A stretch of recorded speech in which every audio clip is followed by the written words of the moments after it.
হুগলির চুঁচুড়া পৌরসভা ৩ নম্বর ওয়ার্ডের অন্তর্গত বিএলআরও অফিসের সামনে সহ একাধিক জায়গায় পুকুর ভরাটের অভিযোগ পেয়ে পরিদর্শনে এলেন চুঁচুড়ার বিধায়ক অসিত মজুমদার। স্থানীয় মানুষদের দীর্ঘদিনের অভিযোগ ও প্রাক্তন ৩ নম্বর ওয়ার্ডের জনপ্রতিনিধি সুনীল মালাকারের অভিযোগ পেয়ে শনিবার বিধায়ক উক্ত পুকুরগুলি ভরাট কিভাবে হচ্ছে তা খতিয়ে দেখার জন্য উপস্থিত হলে যথেষ্ট শোরগোল পড়ে যায় গোটা এলাকা জুড়ে।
গেল পুকুর ভরাটের অভিযোগ নিয়ে আপনারাও ছিলেন, আপনারা বিধায়ককে বললেন, সবকিছু জানালেন পুকুর নিয়ে। কি চাইবেন আপনারা? আমরা চাইছি পুকুরটা যেমন পরিষ্কার পুকুর ছিল সেই রকম ভাবে একটা হোক, আর যাতে পরিবেশ দূষণ না হয় সেরকম চেষ্টা করা হবে। বিভিন্ন রকম রোগ ছড়াচ্ছে, এখন তো এমনি বর্ষাকাল, দুর্গন্ধ ছড়াচ্ছে এখানে, মানে মাঝে মাঝেই পুকুর মোড়ে পড়ে থাকে, ফেলে দিয়ে যায়, অন্য পাড়া থেকে এসে এখানে নোংরা ছড়িয়ে যায়। আমরা সবাই টাকা পয়সা দিয়ে সেই পুকুরকে সরাই। এইভাবে মানে মাঠে এলাকার কাউন্সিলর কি কোনো রকম পরিষ্কার করায় না এলাকায়? না, ওনাকে অনেকবার চিঠি দিয়ে আমরা জানিয়েছি, সেই কপিও আমার কাছে আছে। অনলাইনেও ওনাকে পাঠানো হয়েছে, মিউনিসিপ্যালিটিতেও পাঠানো হয়েছে, কিন্তু কোনো কাজ হয়নি। মানে কাউন্সিলর কাজ করছে না? না, এখানে সেরকম ভাবে কাজ হচ্ছে না। পরিষ্কার করা সারা বছরও হয় না, ওই ছট পুজোর দিন একদিন করে করা হয়, তাহলেও ওপাশে করা হয় না। রাস্তা কোনো রকম একটু পরিষ্কার করে এরা চলে যায়। অনেকবার করে বলা হয়েছে, কেউই কিছুতেই শোনে না। তখন আমি ওই 3 মাস অন্তর অন্তর আমি লোক দিয়ে পরিষ্কার করে ব্লিচিং পাউডার দেওয়া হয়, আমিই করি। এর আগেও তো এই পুকুরে দুর্ঘটনা ঘটেছে, আগুন ধরে গেছে। আমি পাইপ কিনেছি, বড় পাইপ দিয়ে আমি জল দিতাম, পুরোটা জল দিয়ে আমি আগুন নিভিয়েছি 2 বার করে। তারপরে তো ফায়ার ব্রিগেডকে ফোন করে। এটা কি মনে করছেন কোনো জায়গায় অসাধু চক্র জড়িয়ে রয়েছে? হ্যাঁ, 2.5 কাঠা 20 লাখ টাকা ছিল। 2.5 কাঠা 20 লাখ টাকা? মানে কে সে মালিকটাকে চেনেন? হ্যাঁ, চেনাই। এটা তো পুকুর, এটা কি করে জমি হয় জানি না। বিক্রি করে নামটা বলো না, নামটা বলো। কে সেই জমির মালিক? কে? একজনের নাম জানি না, একজন আমাদের পাড়ারই ছিল। কি নাম? নাম তো জানি না। আপনাকে কি বললো?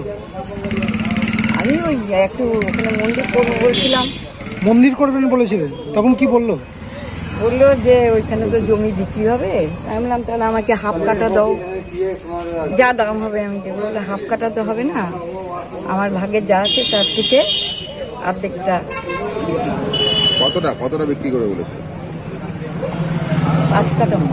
5 কাটা? আপনি 2.5 কাটা, আর এদিকে 2.5 কাটা না কত, 7.5 কাটা মানে ভাগ আছে। 2.5 কাটার দাম কত বলেছিল? 20 লাখ। 20 লাখ? আচ্ছা, এটা তো পুকুর, পুকুর কি করে জমি হবে? পুকুর কি করে জমি হবে? এখন টাকা দিলে কিনা হয়। টাকা দিলে সব হয়ে যাবে? টাকা দিলে হয়।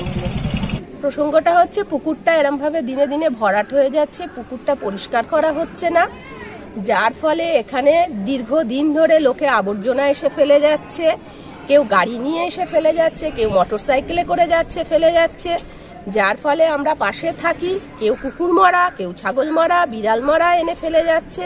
তখন সেগুলো পয়সা দিয়ে আমাকেই পরিষ্কার করাতে হয়, আশপাশে আর কেউ দেয় না, কারণ আমার পাশের বাড়ি এরা থাকেই না। যদি থাকে উনি দেন, তা নাহলে বেশিরভাগ সময়ই আমাকে করাতে হয়। তারপর পুকুর থেকে বিষধর সাপ ঢুকে যাচ্ছে বাড়ির মধ্যে। তারপর এখানে শিয়ালের উৎপাত হয়েছে, ঘর থেকে সন্ধ্যাবেলা হলে বেরোতে পারি না, শিয়াল ঘরের মধ্যে ঢুকে পড়ছে, আশেপাশে বাড়ির মধ্যে থেকে লাফ মারছে পাঁচিলের মধ্যে। খুবই খারাপ অবস্থা আমাদের এখানে। তাই আমরা চাইছি পুকুরটা পরিষ্কার হোক, আগের মতো জায়গায় ফিরে আসুক। এ প্রসঙ্গে বিস্তারিতভাবে অসিত মজুমদার ঠিক কি জানালেন দেখুন। প্রোগ্রাম আছে, আমি আগামীকাল আবার ওই পুকুরটা দেখবো। দাদা সামনেই কিন্তু রয়েছে বিএলআরও অফিস, কিন্তু একদম বিএলআরও অফিসের নাকের ডগায় এই জিনিসগুলো। বাংলার মুখ্যমন্ত্রী মমতা বন্দ্যোপাধ্যায় এর মধ্যে দেখেছেন যে কত বিএলআরও অফিসারকে ট্রান্সফার করেছে। স্বচ্ছতার অভাব আছে বলে তো আমাদের সরকার, কিন্তু বিএলআরও অফিস সম্বন্ধে মাননীয় মুখ্যমন্ত্রী মমতা বন্দ্যোপাধ্যায় নিজেরই মনে সন্দেহ আছে, তাই তিনি কয়েকশো বিএলআরও অফিসারকে বদলি করিয়েছেন। আমাদের মনেও এই সন্দেহ আছে, নিশ্চয়ই ব্যবস্থা হবে। এই যে বিষয়টা বললেন যে বিগত দিনে মুখ্যমন্ত্রী বিএলআরও অফিসার বা অফিস নিয়ে অসন্তোষ প্রকাশ করেছিলেন, আপনি এই বিষয়টা কি বিধানসভায় বলবেন বা উচ্চতর কর্তৃপক্ষ যে এই যে বিধানসভায় আমরা তো ডেলি বলছি, রোজ বলছি, এই পুকুর ভরাটের ব্যাপারটা আমি সোমবার বিধানসভায় উত্থাপন করব। শুনুন, এখানে আমাদের কাউন্সিলর ছিলেন সুনীল মালাকার। সে থাকার সময় এই পুকুরগুলো কোনোভাবেই ভরাট হচ্ছিল না, ও কমপ্লেন করেছিল। কিন্তু আমার কাছে 4-5 দিন আগে খবর আছে যে এখানে দুটো পুকুর শুধু ভরাট হচ্ছে না, অলরেডি বিক্রি করার জন্য প্রস্তাব যাচ্ছে। আমি আজকে যার জন্য এলাম, মালাকারও আছে আমার সঙ্গে, আমরা এগুলো দেখলাম, বিধানসভা চলছে।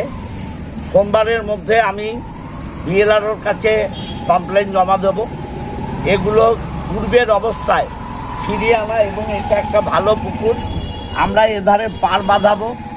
যারা এলাকার সিনিয়র সিটিজেন তাদের বসার ব্যবস্থা করব, যেরকম চুস্র মাঠে করেছি আমি এখানে তাদের বসার ব্যবস্থা করব।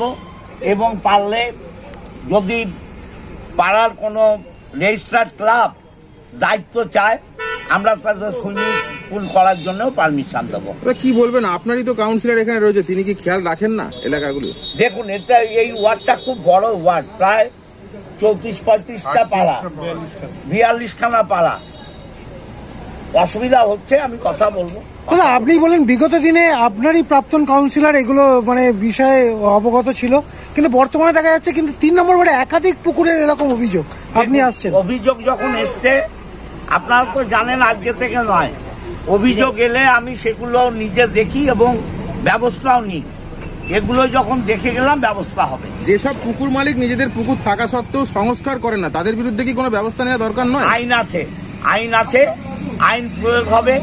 এতে ইচ্ছাকৃত মালিকরাই করে, মালিকানা পুকুরগুলো মালিকরা ইচ্ছা করে ব্যবস্থা করে যাতে এইভাবে ভরাট হয়ে যায়, তাতে তার বিক্রি করতে সুবিধা হবে।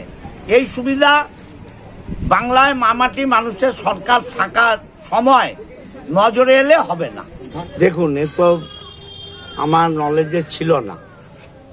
আমাকে গত পরশু এলাকার এক ভদ্রলোক ফোন করলেন, তিনি বললেন 3 নম্বর ওয়ার্ডে এই মানসপুরে পূর্বায়নের এখানে রাস্তার উপরে একটা পুকুর, এখানে এসে জানলাম ভেতরেও একটা পুকুর, এবং আরো এগিয়ে শুনছি আর একটা পুকুরও ভরাট হচ্ছে।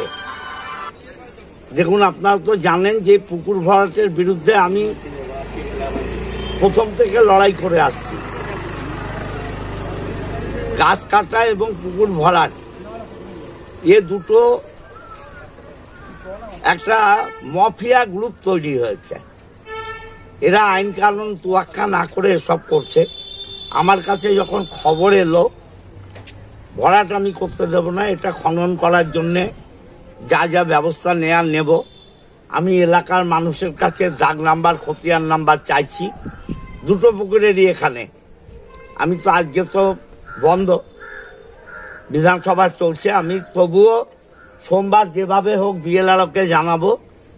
এবং এখানকার লোকাল মানুষ বলছে এর মধ্যে সাপ আছে, শেয়াল আছে, নানান ধরনের, এবং দেখতে পাচ্ছেন তো সমস্ত নোংরা এলাকার এই পুকুরের মধ্যে ফেলে ফেলে এ যারা মালিক তাদের একটা কারসাজি, এই করে করে ভরাট করবে, পরে বিক্রি করবে।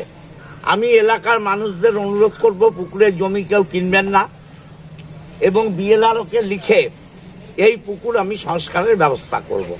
হুগলি থেকে প্রতীক বসু রিপোর্ট, 24 ঘন্টা লাইভ।